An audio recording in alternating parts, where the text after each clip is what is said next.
안녕하세요. 사연을 시작하기에 앞서 구독과 좋아요 부탁드려요.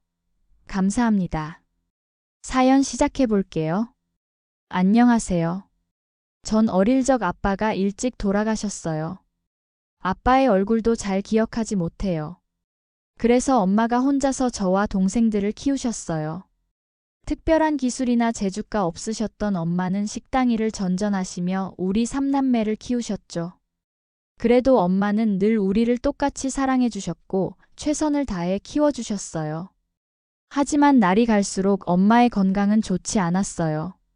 그도 그럴 것이 여자의 몸으로 우리 삼남매를 키워야 하다 보니 쉬는 날도 없이 닥치는 대로 일만 하셨거든요. 그러던 어느 날 엄마가 갑자기 아프다며 몸져 누우시더라고요. 이대로는 안 되겠다 싶어 병원에 모시고 가보니 이미 위암 말기였고 다른 장기로 전이도 많이 되어 수술도 불가능하다는 진단을 받았어요. 정말 하늘이 무너지는 것 같았죠. 이런 현실이 너무 가혹했어요. 그때부터 저는 대학 진학의 꿈을 접고 엄마를 대신해 동생들을 위해 돈을 벌어야 했어요. 하지만 몇 달이 채 지나지 않아 엄마는 결국 아빠 곁으로 떠나셨어요. 그렇게 저희 삼남매는 더욱 힘든 시간을 보냈습니다. 전 악착같이 돈을 벌었고 동생들과 살아남았어요. 그렇게 세월이 흘러 동생들도 모두 성장했고 저는 직장을 다니며 지금의 남편을 만났습니다. 남편은 제가 다니던 회사의 대표였어요. 큰 기업은 아니었지만 점점 성장하고 있는 회사였죠. 남편과 저의 관계는 점점 발전했고 결국 결혼을 하기로 했습니다. 하지만 걱정이 많았습니다. 부모님이 안 계시고 학력 좋은 남편에 비해 저는 고졸이었으니까요. 게다가 남편의 집은 생각했던 것보다 더 재력이 있는 집안이었어요.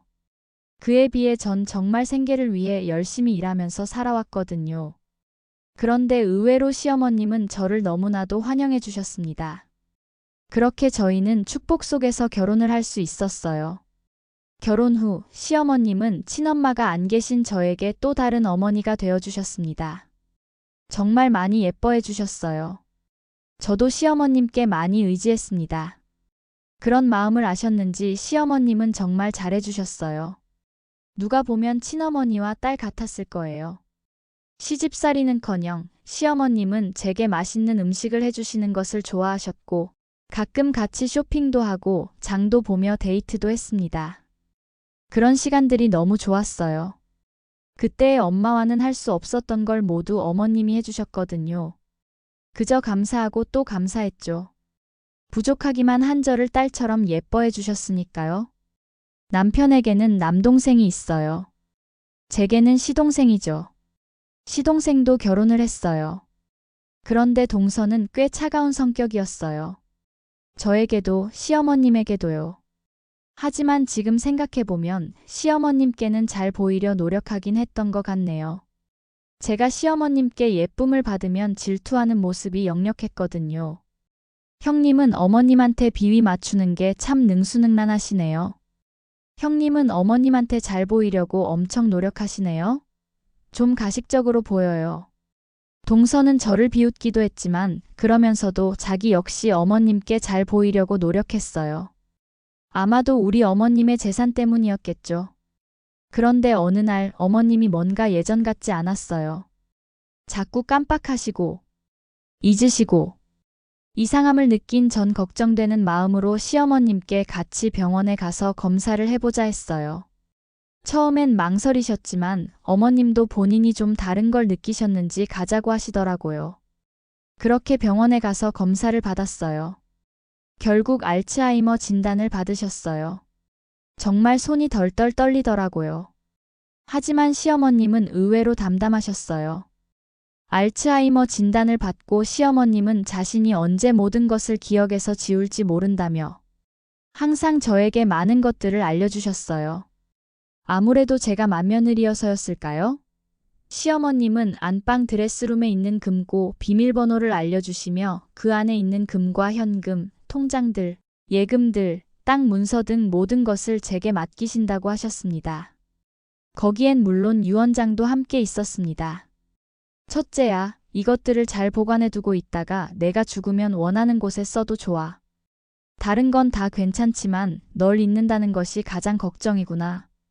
그 와중에도 저를 걱정하시는 모습에 가슴이 아팠습니다. 시어머님의 말에 따라 저는 금고 안에 중요한 물건들을 다른 은행의 대여금고로 옮겨두었습니다. 하지만 시어머님은 금고를 그대로 두셨어요. 이유는 모르겠지만 빈 금고를 그대로 놔두라고 하셨죠.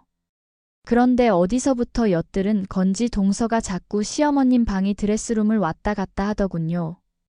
그리고 자리를 피해 통화도 자주 하고 뭔가 이상하다고 생각했지만 저는 시어머님 걱정에 정신이 없었습니다. 하지만 시어머님도 느끼신 게 있으셨나 봅니다. 어느 날 저와 동서를 불러놓고 이야기하셨어요.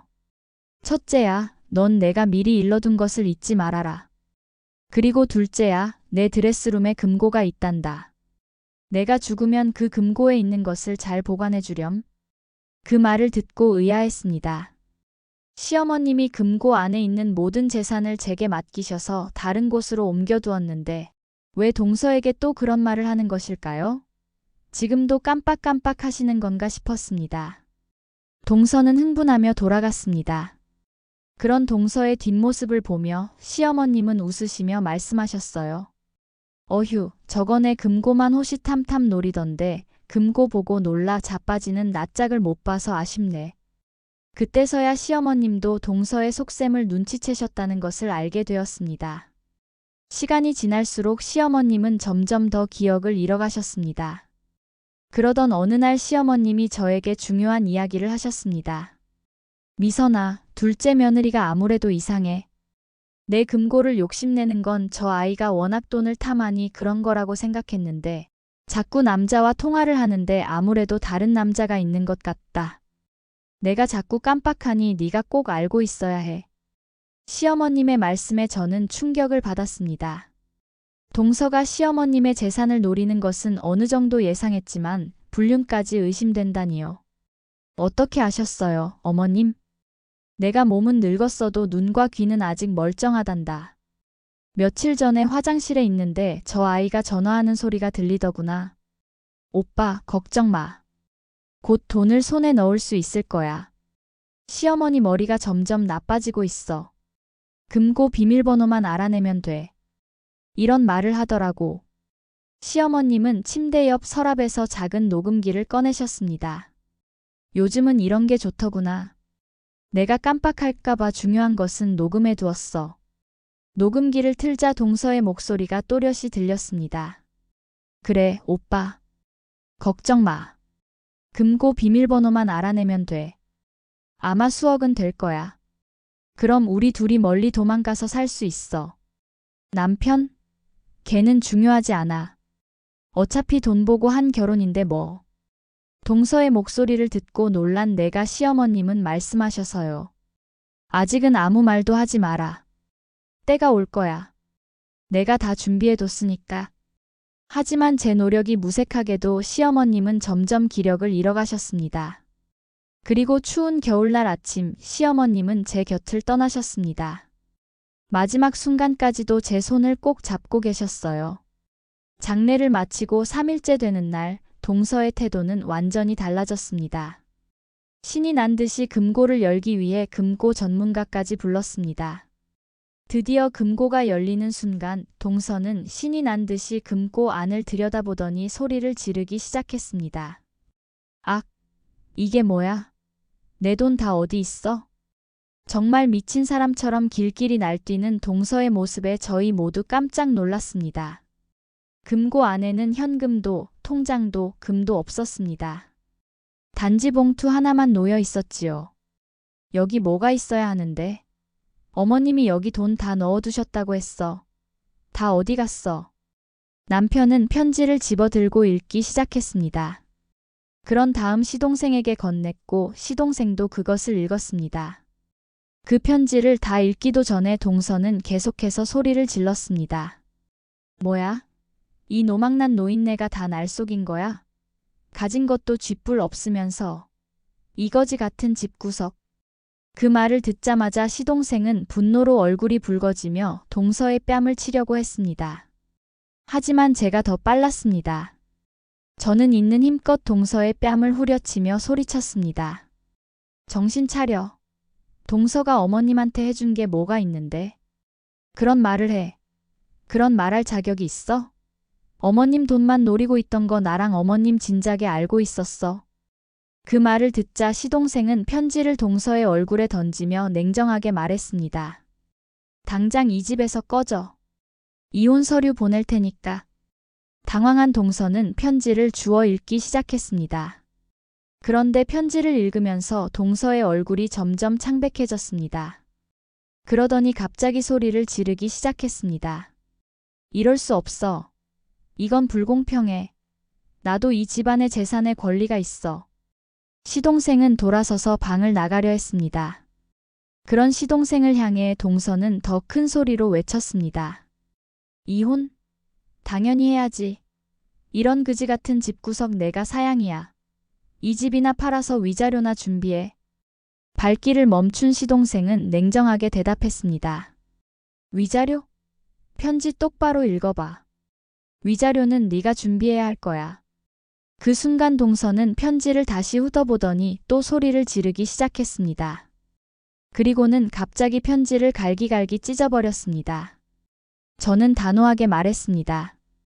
동서, 당장 이 집에서 나가. 동서는 마치 쫓겨나듯 집을 나갔습니다. 돌아서는 그녀의 뒷모습에는 분함이 역력했습니다. 편지에는 시어머님이 모든 것을 알고 계셨다는 내용이 담겨 있었습니다. 동서의 불륜 증거와 함께 녹음 파일과 사진까지 따로 보관해 두셨다고요. 그리고 재산 대부분은 이미 제가 보관하고 있었던 것처럼 다른 곳으로 옮겨져 있었습니다. 편지에는 이렇게 적혀 있었습니다. 사랑하는 우리 가족들에게 내가 이 세상을 떠날 때가 됐구나. 슬퍼하지 말고 서로 의지하며 행복하게 살아주길 바란다. 내 재산에 대해서는 이미 정리해 두었다. 큰 며느리 미선이에게 맡긴 금고에 모든 것이 있으니 걱정하지 않아도 된다. 둘째 며느리에 관해서는 그 아이가 다른 남자와 불륜을 저지르고 있다는 증거를 모아두었다. 돈을 노리고 우리 가족에게 접근한 그 아이에게는 단 한 푼도 주지 말아라. 우리 둘째 아들 너무 상심하지 말거라. 더 좋은 인연이 있을 거야. 큰며느리 미선아, 너는 정말 내 딸 같았어. 앞으로도 우리 가족을 잘 부탁한다. 사랑하는 우리 큰 아들 항상 자랑스러웠단다. 결국 시동생과 동서는 이혼했습니다. 놀랍게도 이혼 과정에서 동서의 불륜 증거가 제출되어 동서는 정말 위자료는커녕 오히려 시동생에게 위자료를 지불해야 했습니다. 가진 것이 없던 동서는 몇 달 후 다시 찾아와 용서를 구하고 받아달라며 매달렸지만 이미 모든 정이 다 떨어진 시동생은 사람 취급조차 하지 않았습니다. 시어머님이 남겨주신 재산으로 남편과 시동생은 사업을 확장했고 저는 시어머님의 뜻에 따라 자선단체를 설립했습니다. 어려운 환경에서 자라는 아이들을 돕는 일이었죠. 가끔은 시어머님이 그리워 눈물이 날 때도 있지만 이제는 웃으며 그 추억을 떠올릴 수 있게 되었습니다. 엄마의 빈자리는 영원히 채워지지 않겠지만 그 사랑은 제 안에 영원히 남아있을 테니까요. 그리고 종종 상상해 봅니다. 하늘에서 저희를 내려다보고 계실 시어머님의 모습을. 아마 동서가 빈 금고를 보고 발광하는 모습을 보시면서 웃음을 짓고 계셨을 거예요. 어머님, 저를 딸처럼 아껴주시고 사랑해주셔서 너무 감사해요. 그리고 마지막까지 우리 가족을 지켜주셔서 정말 감사합니다. 제 이야기는 여기까지입니다. 끝까지 들어주셔서 감사합니다. 구독과 좋아요, 알림 설정까지 잊지 마세요.